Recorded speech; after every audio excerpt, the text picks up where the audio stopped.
ஏற்கனவே கட்சிக்காரங்க தொல்லை தாங்க முடியல, தூங்க விட மாட்டேறாங்க. இந்த விஜயும் வந்து தூங்க விட மாட்டான். நம்ம பாட்டுக்கு ஹைவேல சைக்கிள்ல சோலாவா போலான்னு நினைச்சோம். இவன் நாடனா மக்கள் சக்தியோட வந்துட்டு இருக்கான். இவன் தான் கேள்வி கேட்கறான்னு பார்த்தா மக்களையும் கேள்வி கேட்க வைக்கிறான்.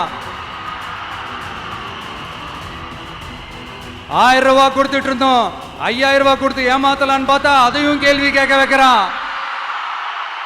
விசில் சத்தம் வேற விண்ண முட்டுது. கூட்டணி கட்சிகள் தொல்லை வேற தாங்க முடியல. இவன் பண்ற பிரச்சாரத்தையாத்த முடக்கலான்னு பார்த்தா அப்பவும் மக்கள் அவன் பின்னாடி தான் நிக்கிறாங்க. என்ன பண்றது ஏது பண்றதுன்னு தெரியாத ஒரு மனநிலையில இருப்பாரு.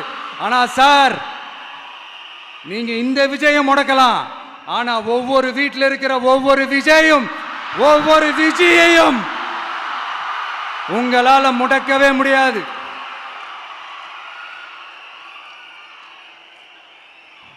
அவங்களாம் ஆல்ரெடி பிரச்சாரத்தை ஸ்டார்ட் பண்ணிட்டாங்க சார். வீட்லயே குடும்பமா இறங்குவாங்க பாருங்க பிரச்சாரத்துக்கு. அப்ப உங்களால மட்டும் இல்ல, எந்த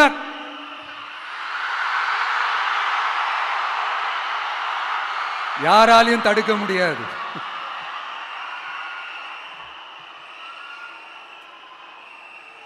நம்ம டவுன் சவுத்துல ஒரு ஊர்ல உங்க அப்பாவுக்கு வெங்கல சிலை வைக்கணும்னு ட்ரை பண்ணீங்கல்ல, அதுக்கு சுப்ரீம் கோர்ட் என்ன சொன்னாங்க? மக்களோட பணத்தில் யாருக்கு புகழ் பாட பார்க்குறீங்க அப்படின்னு கேட்டாங்கல்ல. அதுக்கு என்ன அர்த்தம் தெரியுமா? ஊராம் வீட்டு நெய்யில் உங்க வீட்டுக்கு ஸ்வீட் செய்யாதீங்க. எப்படி? ஊராம் வீட்டு நெய்யில் உங்க வீட்டுக்கு ஸ்வீட் செய்யாதீங்கன்னு அர்த்தம். மக்களோட ஒரு அடிப்படை வாழ்வாதாரத்துக்கு ஏதாவது பிரச்சனைக்குன்னு கேட்டா நிதி சுமைன்னு சொல்றீங்க. செலை வைக்கிறதுக்கு மட்டும் எங்கிருந்து சார் காசு வருது?